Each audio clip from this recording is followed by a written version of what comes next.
Welcome to conceptual H. ఈ వీడియోలో డయాగ్నలైజేషన్ using orthogonal transformation చూద్దాం. అసలు డయాగ్నలైజేషన్ అంటే ఒక స్క్వేర్ మ్యాట్రిక్స్ని ఒక డయాగ్నల్ మ్యాట్రిక్స్ కింద మార్చేదాన్ని డయాగ్నలైజేషన్ అంటారు. అసలు దీనికి ప్రాసెస్ ఏంటంటే, ఒక మ్యాట్రిక్స్ ఏ అని తీసుకుంటే దానికి ఐగెన్ వాల్యూస్, ఐగెన్ వెక్టర్స్ కనుక్కున్నాక వాటిని నార్మలైజ్ చేసి దాన్ని n అనుకుంటే n ట్రాన్స్పోజ్ ఇంటూ an చేస్తే వచ్చేది మనకి డయాగ్నలైజేషన్ చేసిన డయాగ్నల్ మ్యాట్రిక్స్. ఇక్కడ సపోజ్ ఎగ్జాంపుల్ మనం ఈ మ్యాట్రిక్స్ తీసుకుంటే క్యారెక్టరిస్టిక్ ఈక్వేషన్ ఫార్ములా ఏంటంటే a minus lambda is equal to 0, lambda cube minus s1 lambda square plus s2 lambda minus s3 equal to 0. ఇక్కడ s1 అంటే sum of my integral elements 2 plus 2 ఎంత 6. Next s2 వచ్చేసరికి sum of minor of main diagonal elements.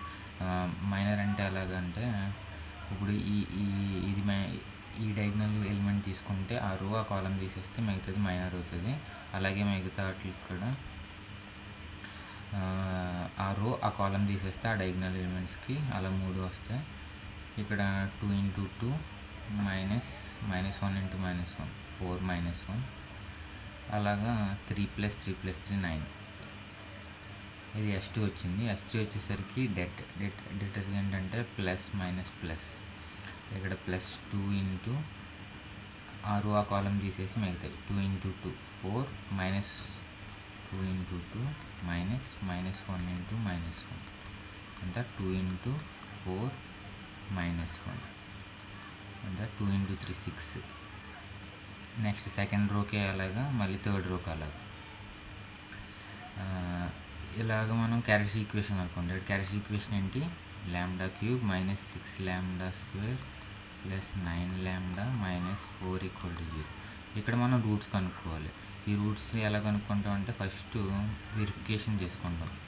+1 -1 +2 -2 ఏదైనా ఒకటి satisfy అయితే అది ఒక route అవుతుంది. అప్పుడు సింథటిక్ డివిజన్ చేస్తాం. ఇక్కడ లాంబ్డా వాల్యూ 1 తీసుకుంటే 1 -6 + 9 -4 ఎంత 10 -10 0. కాబట్టి 1 అనేది ఒక రూట్. ఇప్పుడు సింథటిక్ డివిజన్ చేస్తాం. సింథటిక్ డివిజన్ ఎలా 1 -6 9 4. 1 అనేది రూట్ కాబట్టి ఇక్కడ 1 రాసుకుంటాం. ఇక్కడ 0. 1 - 0 ఎంత 1. 1 ఇంటూ 1 1. -6 + 1 ఎంత -5. -5 ఇంటూ 1 ఎంత -5. 9 - 5 ఎంత 4. 1 ఇంటూ 4 ఎంత 4. ఇక్కడ ఈక్వేషన్ వచ్చేసరికి -4 కదా, ఇక్కడ -4. -4 + 4 0. ఇక్కడ 0 రాలేదంటే మీరు ఇక్కడ లాంబ్డా వాల్యూ తప్పు చేసినట్టు. ఇప్పుడు ఏమొచ్చింది మనకి? Lambda square -5 lambda + 4 equal to 0. ఇక్కడ మిగతా రెండు రూట్స్ కనుక్కోవడానికి ఎలా -b అంటే -5 + 5 ± square root of b square అంటే 25 - 4ac 4 ఇంటూ 4 ఇంటూ 1 4/2a. అంటే అప్పుడు 5 ± స్క్వేర్ రూట్ ఆఫ్ 9 అవుతుంది. 25 - 16 అంతా 9. రూట్ ఆఫ్ 9 అంటే ±3/2. 8/2 ఎంత 4, లేకపోతే 2/2 1. అప్పుడు రూట్స్ ఏమైనా 1 4 ఫస్ట్ వచ్చింది ఏంటి 1. అంటే మొత్తం 3 రూట్స్ వచ్చినాయి. లాంబ్డా ఐగన్ వాల్యూస్ అవుతాయి. ఇది ఉన్నది. నెక్స్ట్ ఇక్కడ చేశారు ఈ 3 వాల్యూస్ అంటే 1 1 4. ఈ 3 ఐగన్ వాల్యూస్. ఐగన్ వెక్టర్స్ ఎలా కనుక్కుంటాం? a minus lambda i into x. ఇక్కడ i అనేది ఏమవుతుంది? ఇక్కడ i అనేది ఐడెంటిటీ మ్యాట్రిక్స్. 3/3 కాబట్టి 1 0 0 0 1 0 0 0 1 అవుతుంది. ఇది identity matrix. a minus lambda అప్పుడు ఏమవుతుంది 2 మైనస్ ల్యాండా మైనస్ 1 ఇది వచ్చేసరికి m minus lambda into X is equal to 0 కదా. ఇప్పుడు ల్యాండా వాల్యూ సబ్స్టిట్యూట్ చేసుకుంటే ఏమేమి ఉన్నాయి 4 1 1. ఇక్కడ ఇప్పుడు 4 తీసుకున్నప్పుడు ఏమవుతుంది ఈక్వేషన్ -2 -1 1 ఇది అయింది. ఇప్పుడు దీని నుంచి ఎలా రాసుకుంటాం ఈ రో ఈ column is equal to first element ఇది కదా 0. తర్వాత అలాగే -2 ఇంటూ x1 -1 ఇంటూ x2 ఈ 1 into x3 is equal to 0. అలాగే సెకండ్ రో థర్డ్ రో ఈ కాలంతో చేస్తాం. అలా 3 ఈక్వేషన్స్ వచ్చినాయి. ఇప్పుడు ఇక్కడ 1-2 ఈక్వేషన్స్ని సాల్వ్ చేస్తాం. ఎలాగా క్రాస్ మల్టిప్లికేషన్. ఇక్కడ క్రాస్ మల్టిప్లికేషన్ అంటే ఏంటి, ఇక్కడ సపోజ్ ఇక్కడ 1-2 ఈక్వేషన్స్ తీసుకున్నాం అనుకో, x1 డివైడెడ్ బై ఈ 2 తీసుకున్నాం కదా, ఆ x1 ఎలిమెంట్స్ కాకుండా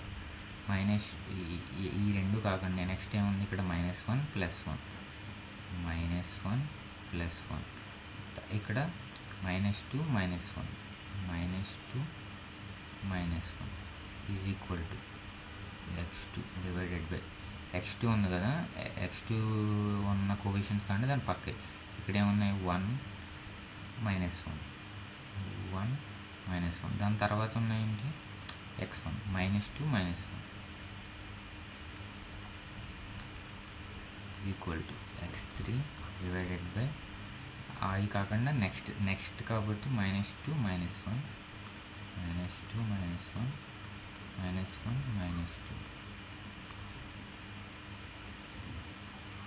అంటే అప్పుడు x1 డివైడెడ్ బై -1 ఇంటూ -1 ఎంత 1 మైనస్ ఆఫ్ -2 ఇంటూ 1 అప్పుడు ఎంత అవుతుంది 1 + 2 that is equal to x2 divided by 1 into -1 అంటే అంత -1 మైనస్ ఆఫ్ -2 ఇంటూ -1 అంటే -2 that is equal to x3 divided by -2 into -2 అంత 4 మైనస్ ఆఫ్ -1 4 - ఇది ఇలా రాసుకో.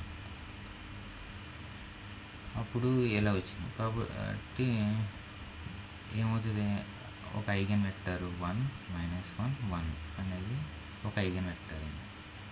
అలాగే సెకండ్ ఐగెన్ వెక్టర్ ఇక్కడ మనం చూసుకోవాల్సింది ఏంటంటే ఇక్కడ ల్యాండా వాల్యూస్ 1 అనేది రిపీట్ అయింది 2 సార్లు. రిపీట్ అయినప్పుడు రిపీటెడ్ ఐగెన్ వాల్యూస్ అప్పుడు మనం ఏం చేయాలి, ఈక్వేషన్స్ వచ్చినప్పుడు ఈక్వేషన్స్ సేమ్ వస్తాయి. ఎప్పుడైనా రిపీటెడ్ వాల్యూస్ వచ్చినప్పుడు ఏమొస్తాయి సేమ్ వస్తాయి ఆ ల్యాండా వాల్యూ. ఇక్కడ 1 వాల్యూ రిపీటెడ్ కాబట్టి ఆ వాల్యూస్కి ఈక్వేషన్ సేమ్ వచ్చినాయి అంటే ఒక ఈక్వేషన్ వచ్చింది. అప్పుడు ఏదైనా x1 x2 x3లో ఏదైనా ఒకటి 0 తీసుకోవాలి. ఏది 0 తీసుకున్నా పర్లే. ఇక్కడ మనం x3 0 తీసుకున్నాం. సపోజ్ x3 0 తీసుకుంటే ఏమవుతుంది x1 - x2 + x3 is equal to 0 కదా. x3 0 తీసుకుంటే x1 - x2 is equal to 0. ఇప్పుడు ఏమైంది x1 ఈక్వల్ టు x2. అప్పుడు ఏమవుతాయి ఈ వాల్యూస్ తీసుకుంటాం కదా, అప్పుడు 1 1 0 అనేది ఒక ఐగెన్ వెక్టర్ అవుతుంది.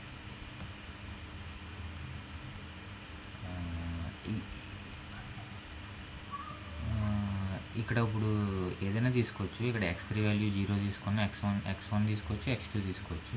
కాకపోతే ఇక్కడ ఈ స్టెప్ అనేది ఇంపార్టెంట్, ఎందుకంటే ఇది సిమెట్రిక్ మ్యాట్రిక్స్ కాబట్టి. సిమెట్రిక్ మ్యాట్రిక్స్ వచ్చినప్పుడు థర్డ్ ఐగెన్ వెక్టర్ ఇప్పుడు కూడా ఆర్థోగోనల్గా ఉండాలి x1 x2కి.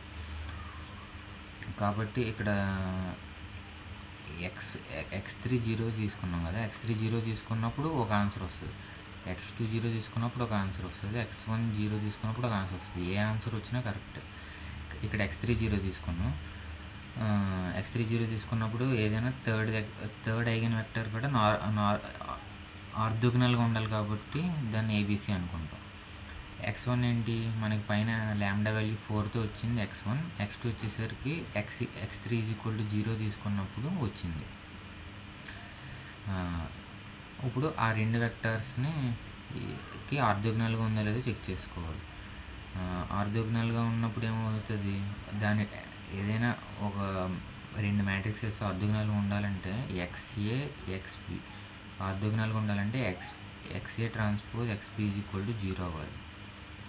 లేకపోతే XB transpose XA is equal to 0 అవ్వాలి. ఇక్కడ ఆర్థోగోనల్గా ఉండాలని చెక్ చేసుకుంటున్నాం కాబట్టి x3 ట్రాన్స్పోజ్ x1. x3 అంటే ఏబిసి ట్రాన్స్పోజ్ x1 అంటే ఎంత? ఫస్ట్ వచ్చింది ఏంటి మనకి?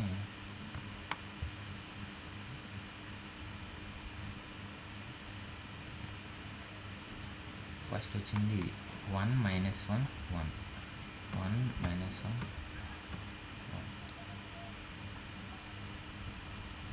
1 -1 1 ఈజ్ ఈక్వల్ టు 0. ట్రాన్స్పోజ్ అంటే ఏంటి? ఏబిసి ఇలా వస్తుంది. +1 - 1 1 ఈజ్ ఈక్వల్ టు 3 zeros.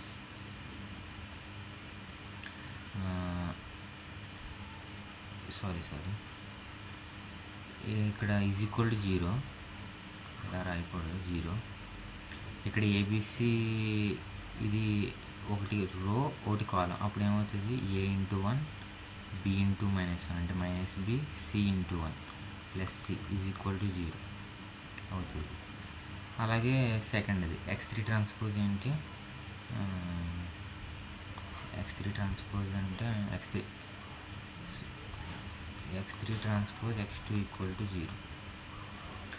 లేకపోతే x2 transpose x3 equal to 0 ఏదైనా పర్లేదు. x2 అంటే 1 1 0 ట్రాన్స్పోజ్ x3 అంటే ఏబిసి ఈజ్ ఈక్వల్ టు 0.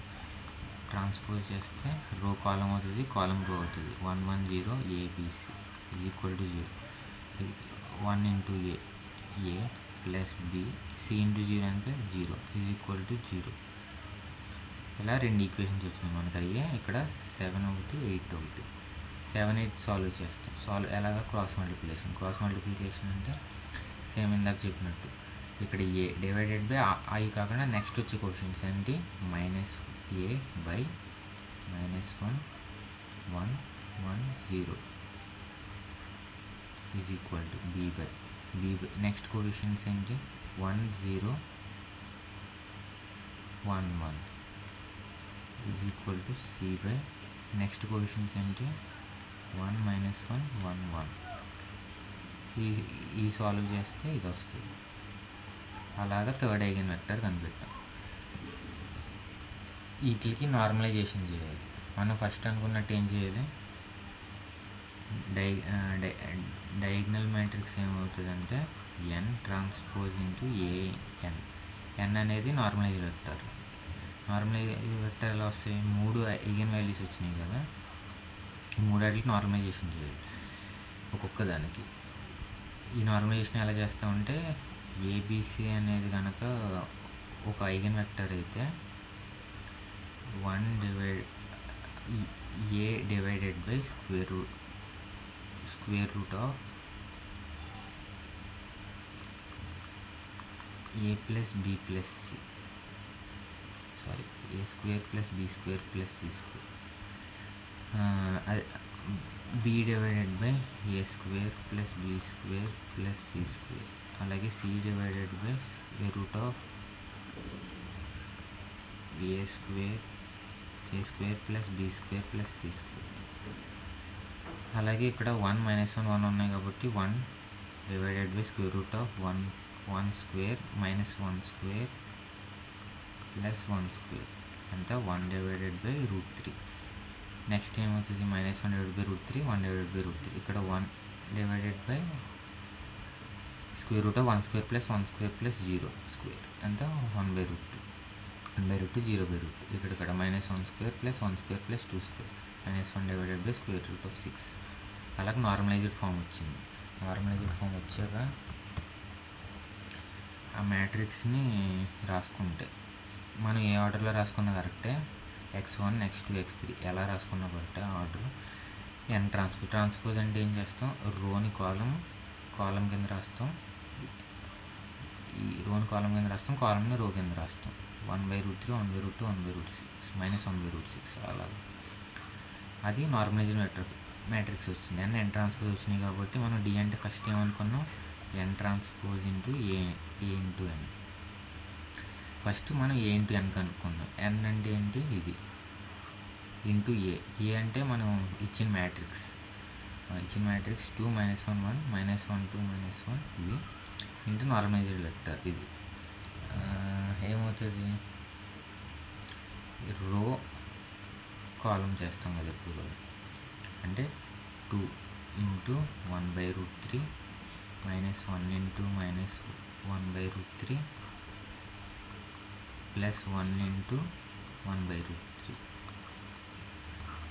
అప్పుడు ఎంత, √3 కామన్ అనుకుంటే 2 + 1 + 4/√3 అలా ఫస్ట్ ఎలిమెంట్ వస్తుంది. సెకండ్ ఎలిమెంట్ కావాలంటే ఫస్ట్ రో ఇంటూ సెకండ్. తర్వాతది కావాలంటే first row into next column అలా. Next second row first element కావాలంటే second row into first column, second row into second column, second row into third column. Third row కూడా అంతే same, third row into first column, third row into second column, third row into third column. ఇలాగా మనం AN కనుక్కున్నాం. Next D అంటే ఏంటి, N transpose into AN.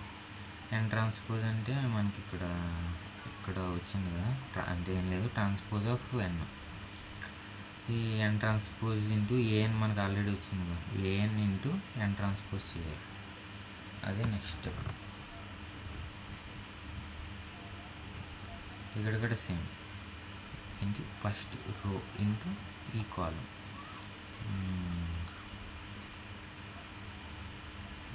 అది రాసుకుంటే 1/√3 into 4/√3 -1/√3 into -4/√3 next plus 1/√3 into ఎంత, 4/√3. అప్పుడు ఏమైంది, 4/3 మైనస్ మైనస్ ప్లస్ కాబట్టి ప్లస్ 4/3 ప్లస్ 4/3 ఎంత, 4 3 12/3 ఎంత, 4. అది ఫస్ట్ ఎలిమెంట్. అలాగే సేమ్ ఈ రో ఇంటూ ఈ కాలం చేసాం. నెక్స్ట్ ఏంటి, ఈ రో ఇంటూ ఈ కాలం చేయాలి, సెకండ్ కాలం. అలాగా డి కనుక్కుంటే ఏమొస్తుంది, 4 0 0 0 1 0 0 0 1. మనకి ఎప్పుడు కూడా డయాగ్నల్ మ్యాట్రిక్స్లో ఇవన్నీ జీరోస్ వస్తాయి, ఓన్లీ డయాగ్నల్ ఎలిమెంట్సే వస్తాయి. దాన్ని ఎలా రాసుకోవచ్చు, డి ఆఫ్ 4, 1, 1. ఇది డయాగ్నలైజేషన్.